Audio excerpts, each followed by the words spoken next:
A greengrocer is visited daily by a little boy who takes the overripe fruit he can no longer sell. One day he decides to follow him and find out why.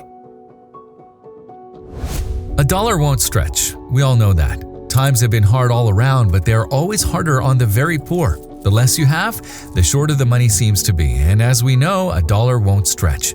Families struggling to put food on the table must buy what's cheapest, so fresh fruit and vegetables aren't on the list. Mr. Lewis knew this. He'd been through some pretty hard times himself. He knew what it was to go hungry.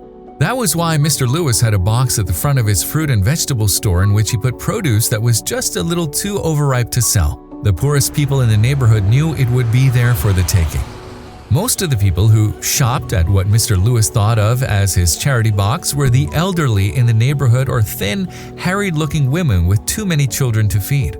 Then one day, a little boy walked by, saw an old woman take a handful of tomatoes and some oranges, and she didn't pay. She thanked Mr. Lewis and walked on.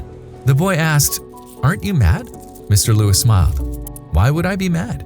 "You're mad when the boys try to steal the apples," the boy said. "That's true," Mr. Lewis agreed. "But this is different. This fruit needs to be eaten right away so it doesn't go off. So I let people who can't afford to buy take it." "Oh," the boy gasped. "Can I have some too?" "Of course, son," Mr. Lewis said gently. "What's your name?" "I'm Peter," the boy said. "Peter Dean." "Peter," Mr. Lewis said, "wait a minute." Mr. Lewis fetched a strong bag and quickly filled it with a selection of several different fruits from the charity box. "Here you go," he said. "Enjoy and come back anytime you need more." Peter thanked Mr. Lewis and ran off with the fruit. The next day he was back and he had his own bag. He politely asked Mr. Lewis if he could take some fruit, then off he ran with his treasure.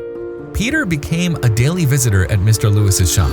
Sometimes, Mr. Lewis would even put in some of the freshest produce for the boy.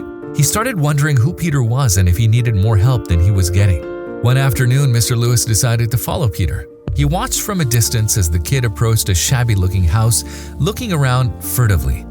Was his little visitor a thief? Wondered Mr. Lewis. He saw Peter creep up the steps of the porch and leave the bag of fruit by the door, then run away.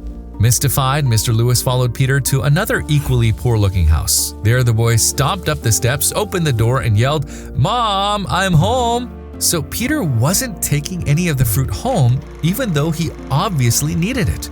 Mr. Lewis was mystified. The following day, when Peter came by, Mr. Lewis called him aside. "Peter," he said gently, "what do you do with the food you take? Do you give it to your mom?" Peter shook his little head. "No," he said, "I take it to my grandmother's house. She's looking after my little cousin, but she doesn't have a lot of money because she doesn't have a job. My mom tries to help, but my grandmother won't let her. She says my mom is also struggling and has her own family to feed, so I leave the food on the porch so she doesn't know it's me." Mr. Lewis looked down at Peter with tears in his eyes. "Peter," he asked, "don't you ever take anything for yourself?" Peter hung his head. "I did once. You put in this shiny red apple," he confessed, "but afterward I felt bad because Sally needs it more than me." "Does your mom know?" asked Mr. Lewis. Peter shook his head again. "No," he whispered, "and she's very proud. She'd be ashamed to know I took charity." "You wait here a minute, my boy," Mr. Lewis said. He went inside the shop and filled 2 large bags to the brim with delicious, crisp fruit and vegetables. He accompanied Peter to his grandmother's house, and they left the bag on the porch as always. Then Mr. Lewis accompanied Peter to his house. He knocked on the door and waited for Peter's mom to answer. "Hello, Mrs. Dean," Mr. Lewis said. "I own the greengrocer on Barton Avenue. Peter has been helping me after school, and he won't take any money, so I decided to pay him in goods." Mr. Lewis put the heavy bag into Mrs. Dean's arms. Mrs. Dean was stunned. "Peter didn't tell me," she cried. "He's a good boy," Mr. Lewis said. "I only wish he was 10 or 12 years older." "Why?" asked Mrs. Dean. "I want to open up another shop 2 streets over, and I'm looking for decent, hardworking people to run it for me," Mr. Lewis explained. "Would you be interested?" "Yes," gasped Mrs. Dean, "I would." "I always have 2 employees," Mr. Lewis explained. "Can you recommend anyone?" "My mother," cried Mrs. Dean. "She's hardworking and she needs a job. She's raising my brother's daughter." "Excellent," said Mr. Lewis. "The shop opens in a month's time." Mr. Lewis was as good as his word. The new shop opened and Peter's mom and his grandmother started working there. Mr. Lewis paid them good salaries, and the 2 women turned out to be excellent employees. They followed Mr. Lewis's tradition of putting a charity box up front. If they sometimes slipped a needy person some new nice potatoes or a bag of apples, Mr. Lewis didn't mind.